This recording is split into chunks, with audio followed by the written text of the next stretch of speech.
A lazy afternoon sun filters through the curtains, casting long shadows across the room. It's one of those rare moments of peace, a quiet reprieve from the whirlwind my life has become since the divorce. My phone buzzes on the coffee table, jolting me out of my reverie. I glance at the screen and see a message from Emily, my ex-wife. We've managed to maintain a semblance of civility for the sake of our son, Jake, but unexpected texts from her usually spell trouble. The message is blunt and shocking. Our son is sleeping with your new girlfriend. When I kicked her out, I noticed that all the jewelry was missing from my jewelry box. She's a thief, or maybe you're in league with her. Give me back the money for the jewelry. My mind reels as I read the message over and over, trying to make sense of it. Jake with Jess? Jess, a thief? The accusations swirl in my head, too outrageous to be true, yet too detailed to be entirely fabricated. I immediately tried to call Jess, my girlfriend of 6 months, but her phone goes straight to voicemail. Panic gnaws at my insides as I imagine the worst. Without thinking twice, I grab my car keys and head for the door. The drive to Emily's house is a blur. Thoughts race through my mind, each more unsettling than the last. How could Jake be involved with Jess? And what about the missing jewelry? None of it makes sense. I pull up to the familiar suburban house and take a deep breath before ringing the doorbell. Emily answers almost immediately, her face a mask of barely controlled anger. "Come in," she says, turning aside to let me enter. The tension in the air is palpable. I follow her to the living room where Jake sits on the couch, looking thoroughly miserable. He avoids my gaze, confirming my worst fears. "Okay, what the hell is going on?" I demand, unable to keep the frustration out of my voice. Emily crosses her arms and glares at me. "Ask your son," she says coldly. Jake shifts uncomfortably, staring at the floor. "Dad, it's not what you think," he begins, but I cut him off. "Not what I think. Your mother just told me you're involved with Jess, and now there's jewelry missing." "Start talking, Jake," he sighs, running a hand through his hair. "Jess and we've been seeing each other. I didn't know how to tell you, and the jewelry, she said she was just borrowing it." Emily smirks derisively. "Borrowing it? All of it? And what about the fact that she's living with us? Did you not think to mention that to your father? Living with you?" I repeat, my voice rising. "Jake, what were you thinking?" Jake looks up at me, his eyes bleeding. "I'm sorry, Dad. I thought it wouldn't matter. Jess said she needed a place to stay, and it seemed harmless." "Harmless," Emily interjects, her voice dripping with sarcasm. "Your girlfriend moves in, my jewelry goes missing, and you think it's harmless? Where is she now?" I asked, trying to keep my voice steady. "She left this morning, after Mom found out," Jake replies quietly. "I've been trying to call her, but she's not answering." I take a deep breath, trying to process the avalanche of information. My thoughts are interrupted by a sudden realization. "Wait a minute, how did you find out about them?" She gives me a hard look. "I came home early from work and found them together in our bed." The room falls silent as her words sink in. The betrayal stings more than I care to admit. I turn to Jake, feeling a mix of anger and disappointment. "We'll talk about this later," I say firmly. "Right now, we need to find Jess and get to the bottom of this." Emily scoffs. "Good luck with that. She's probably halfway to Mexico by now." Ignoring her, I pull out my phone and call Jess again. No answer. I scroll through my contacts and find her best friend's number. It's a long shot, but I'm desperate. "Hello," a groggy voice answers. "Hi, this is Mike, Jess's boyfriend. Have you seen her today?" There's a pause, then the voice says, "Yeah, she was here a couple of hours ago. She seemed pretty upset and said she needed to lay low for a while. She wouldn't say why." "Do you know where she went?" "No, she didn't say." I thank her and hang up, feeling more lost than ever. Emily is pacing the room, clearly frustrated. "This is unbelievable," she mutters. "I knew she was troubled from the start." "Let's not jump to conclusions," I say, trying to keep a level head. "There has to be an explanation." "An explanation," she says. "She's a thief, Mike, and your son is in on it." Jake flinches at her words, but I hold up a hand to stop her. "Enough. We need to figure out what's really going on." Just then, My phone buzzes with a new text. It's from Jess. Meet me at the old warehouse on Jefferson Street. Come alone. I show the message to Emily, who rolls her eyes. Of course, a deserted warehouse, how cliché. Ignoring her, I turn to Jake. Stay here. I'll handle this. He nods, looking relieved. I head for the door, my mind racing. What am I walking into? Why the secrecy? As I drive to the warehouse, a sense of foreboding settles over me. Something tells me this is just the beginning of a much larger mystery. The warehouse looms ahead, dark and foreboding. I park and make my way inside, my footsteps echoing in the empty space. A single light flickers in the distance, casting eerie shadows on the walls. I see Jess standing there, her face pale and drawn. "Mike," she says softly. "I'm so sorry, Jess, what's going on?" I ask, my voice echoing in the vast space. She looks around nervously before speaking. "It's not what you think. Emily and we've been working together." My jaw drops. "What? Why?" She takes a deep breath. "It's complicated. Emily has some connections, dangerous people. She needed a way to pay them off, and she roped me into her plan. The jewelry was supposed to be part of the payment." My mind spins as I try to piece everything together. "So, you and Emily, this was all a setup?" Jess nods, tears streaming down her face. "I didn't want to do it, Mike, but she threatened me and Jake. Jake had no idea. I finished for her, finally understanding. He was just a pawn." Jess nods again. "I'm so sorry, Mike. I never meant for any of this to happen."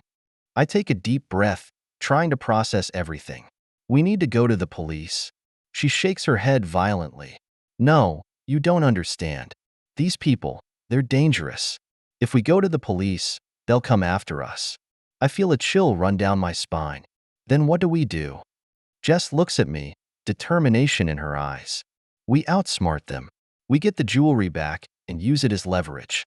It's the only way, as crazy as it sounds. It's the only plan we have." I nod, a sense of resolve settling over me. "Okay, let's do it." The real adventure is just beginning. Jess and I sit in the dimly lit warehouse, our breaths fogging in the cold, damp air. The plan Jess outlined is as risky as it is desperate, but it's the only option we have.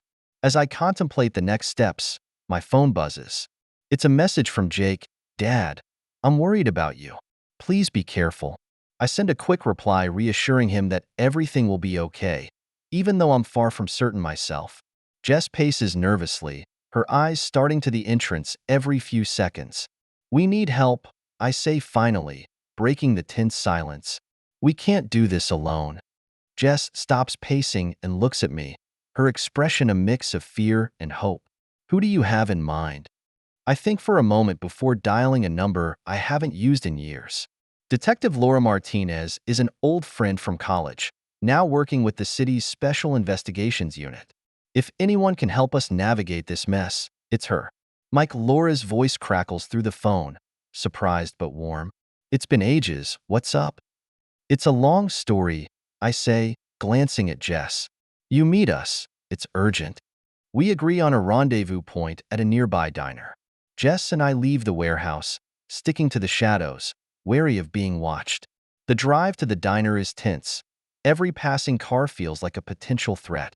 Laura is already at a booth when we arrive, a steaming cup of coffee in front of her. She stands as we approach, giving me a quick hug. "You look like hell, Mike. What's going on?" I introduce Jess, and we quickly bring Laura up to speed. Her eyes widen as the story unfolds, and she takes detailed notes, her professional demeanor kicking in. "This is serious," she says, leaning back in her seat. "Emily's connections, they're not just dangerous, they're ruthless. We'll need to try carefully." Jess nods, her hands trembling slightly. "We need to get the jewelry back. It's the only leverage we have." Laura thinks for a moment before speaking. "There's someone who might be able to help, a private investigator named Tom Reynolds. He has experience with this kind of under-the-table work." Laura makes the call, and we wait in anxious silence. Within an hour, Tom joins us at the diner. He's a grizzled, no-nonsense type with sharp eyes that miss nothing. "So, you've got yourself tangled up with some bad folks," he says after hearing our story. First thing we need to do is find out where the jewelry is being kept. Any ideas? Jess bites her lip, thinking hard. There's a storage unit Emily rented a while back. She mentioned it in passing. It might be worth checking out. Tom nods, scribbling the address down. All right, I'll take a look. Meanwhile, you two should lay low. Don't do anything to draw attention. As Tom heads out, Laura looks at us with a mix of concern and determination. Stay safe, both of you. I'll see what I can dig up on Emily's associates. We need to know who we're dealing with. Jess and I leave the diner, the weight of the situation pressing heavily on our shoulders. We decide to stay at a small motel on the outskirts of town, a place unlikely to attract attention. Inside the cramped room, we sit on the edge of the bed, the gravity of our situation sinking in. What if this doesn't work?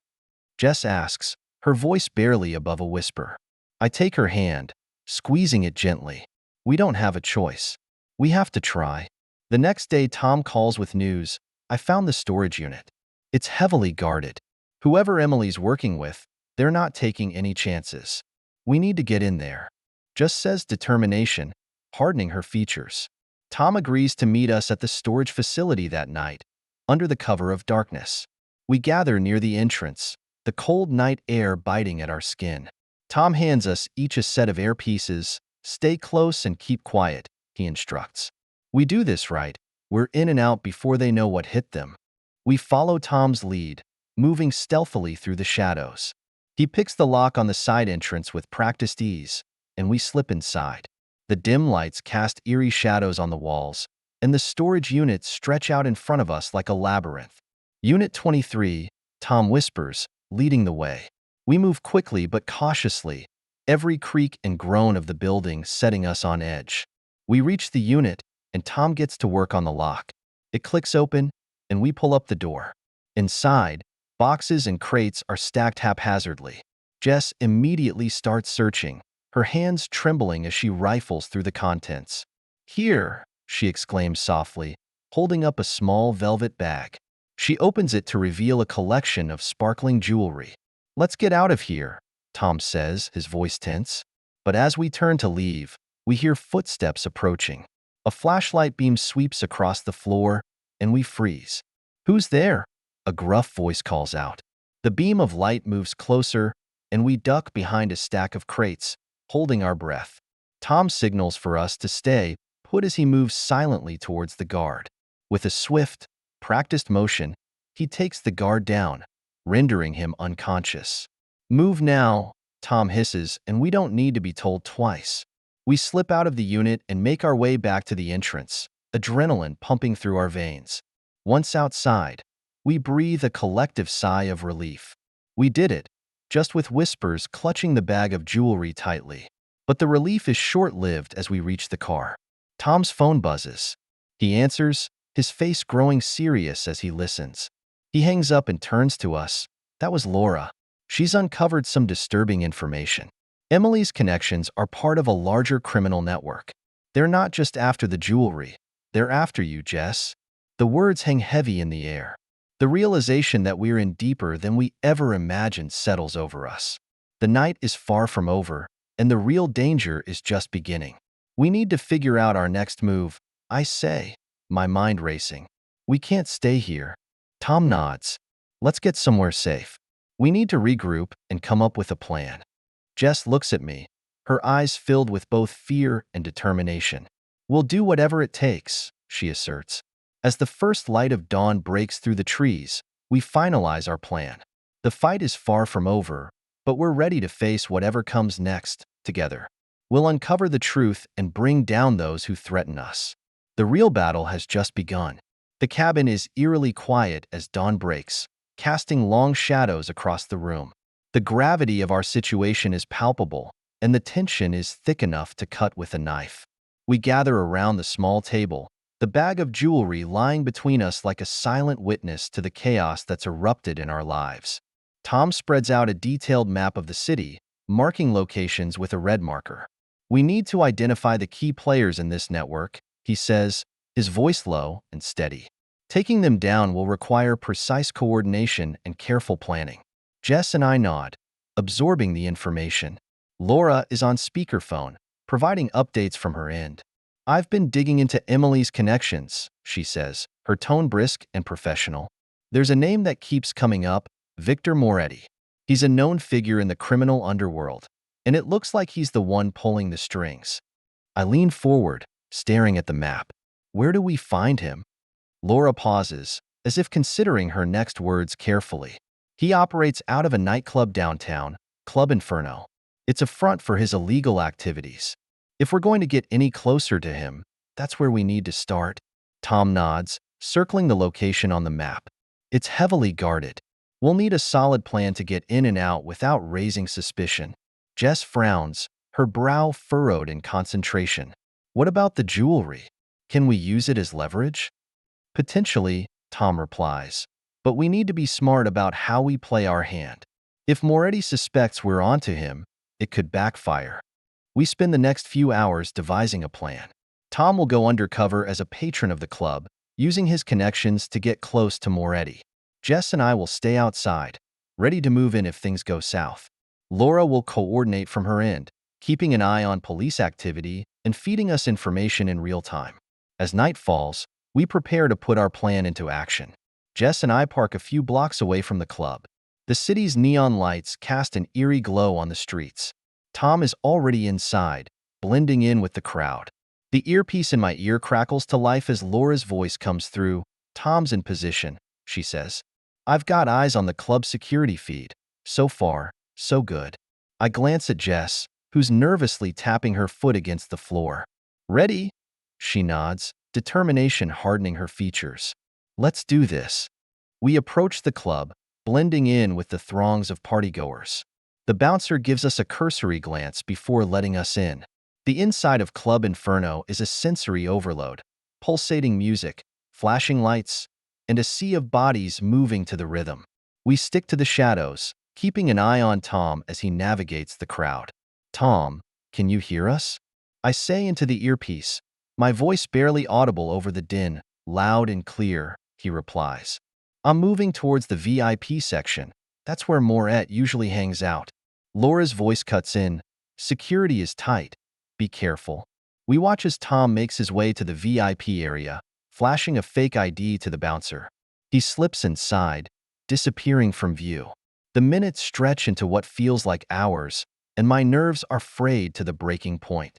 Finally, Tom's voice crackles through the earpiece. I've made contact. Moret's here. I'm going to try and get him to talk about the jewelry. I hold my breath, straining to hear every word. There's a tense silence, then the sound of muffled conversation. Tom's voice is low and measured as he engages Moret in a casual chat, steering the conversation towards the stolen jewelry. Yeah, I heard about a big score recently, Tom says, playing his part convincingly. Some high-end stuff went missing. Any idea who's behind it? Red's response is guarded, but there's a hint of interest in his voice. Maybe I do, maybe I don't. Why do you ask? Tom leans in, his voice barely above a whisper. Because I know where it is, and I'm willing to make a deal. There's a pause, then Moret's laughter cuts through the noise. You've got guts. I'll give you that, but you're playing a dangerous game. Tom doesn't miss a beat, I'm aware, but I think you'll find my offer very compelling. The tension is unbearable as we wait for Moret's response. Finally, he speaks. All right, meet me in the back room in 10 minutes. We'll discuss terms. Tom's voice comes through the earpiece. I'm in. Stay alert. Jess and I exchange a worried glance, knowing the next few minutes will be critical. We move towards the back of the club, positioning ourselves near the exit in case things go south. Tom slips into the back room, the door closing behind him.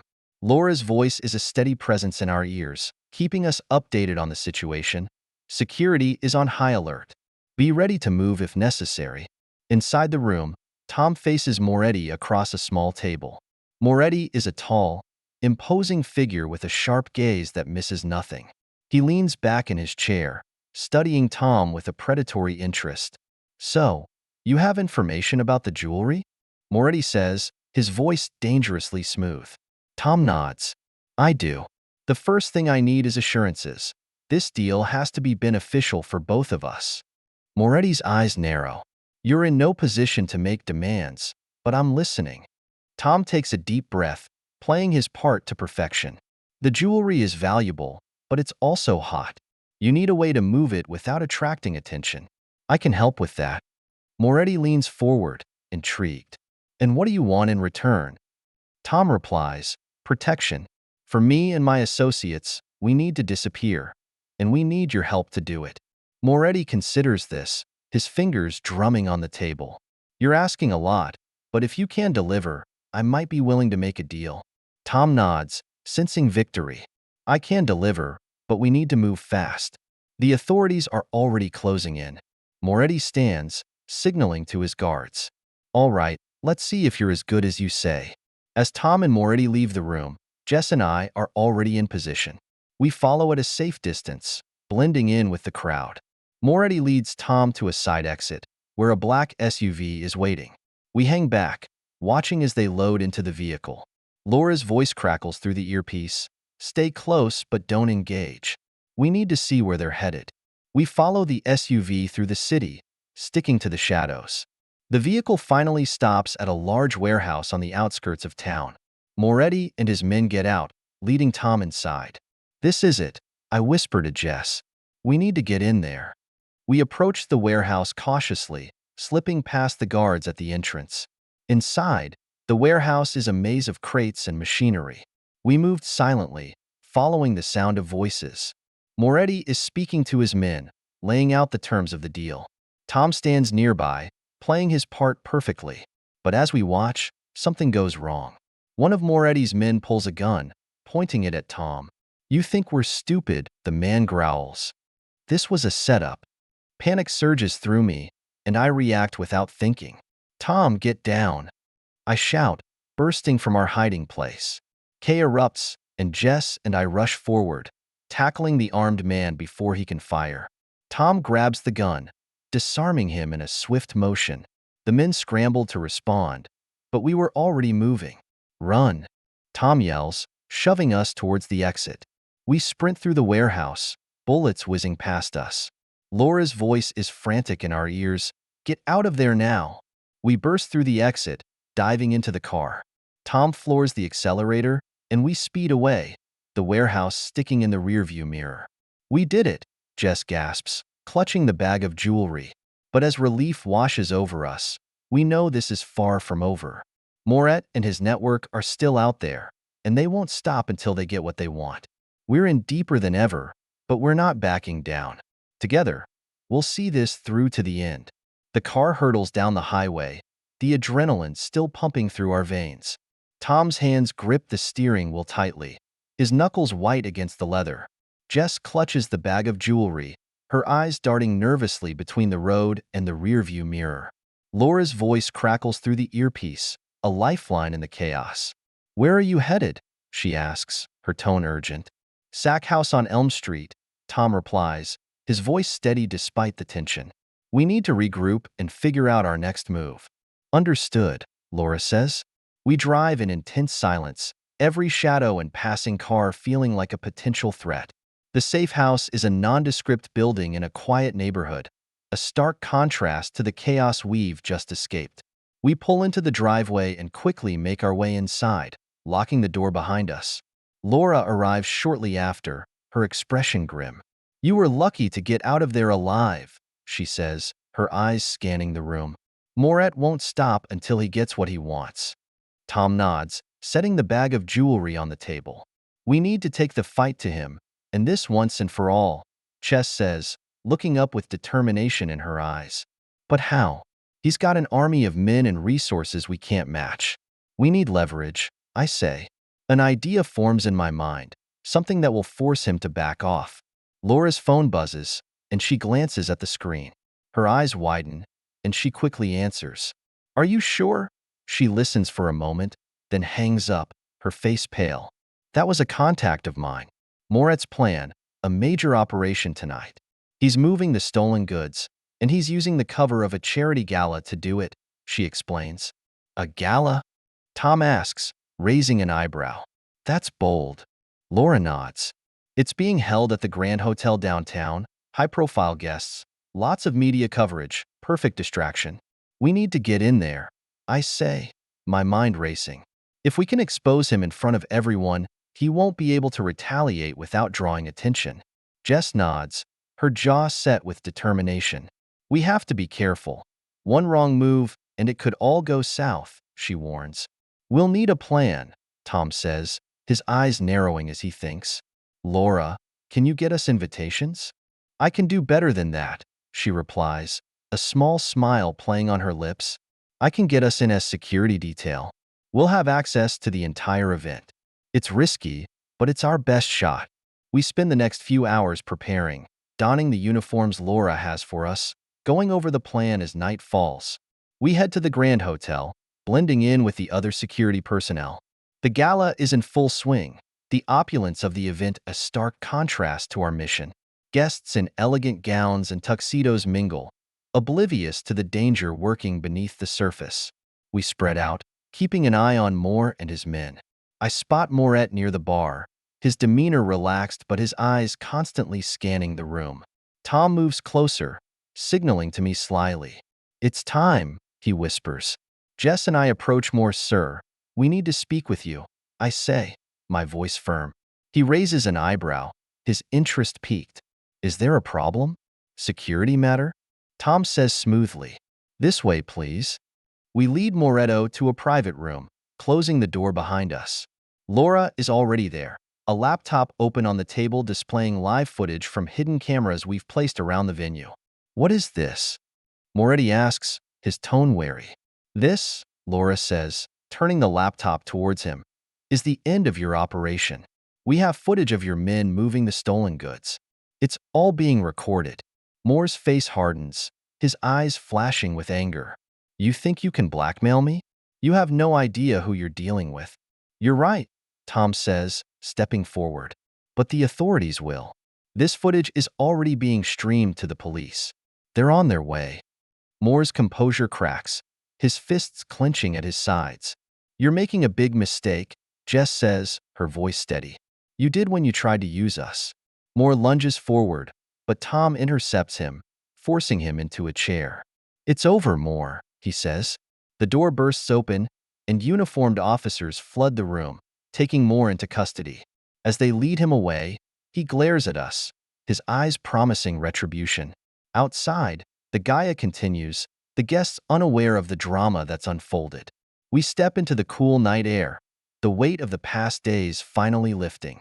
We did it, Jess says, a small smile breaking through her exhaustion.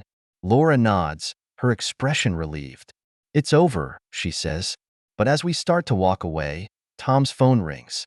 He answers, his face paling as he listens. What are you sure? He asks. He hangs up, turning to us with a grim expression. That was one of my contacts. Moore's organization is bigger than we thought. He's just one piece of the puzzle. What does that mean? Jess asks, fear creeping into her voice. It means, Tom says, his eyes hardening, we got more work to do. As we stand in the cool night air, the realization sinks in.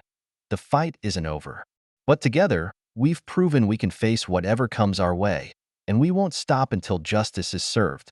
Just then, a black car pulls up and a familiar figure steps out. It's Emily.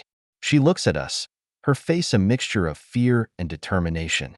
I have information, she says, her voice trembling, but you're not going to like it. What do you mean? I ask, stepping forward. There's someone else, she says, her eyes meaningful. Someone higher up, and they're coming for you. The revelation hits us like a punch to the gut. The real mastermind is still out there, and they're targeting us. The intrigue deepens, the stakes higher than ever. But as we look at each other, a silent agreement passes between us.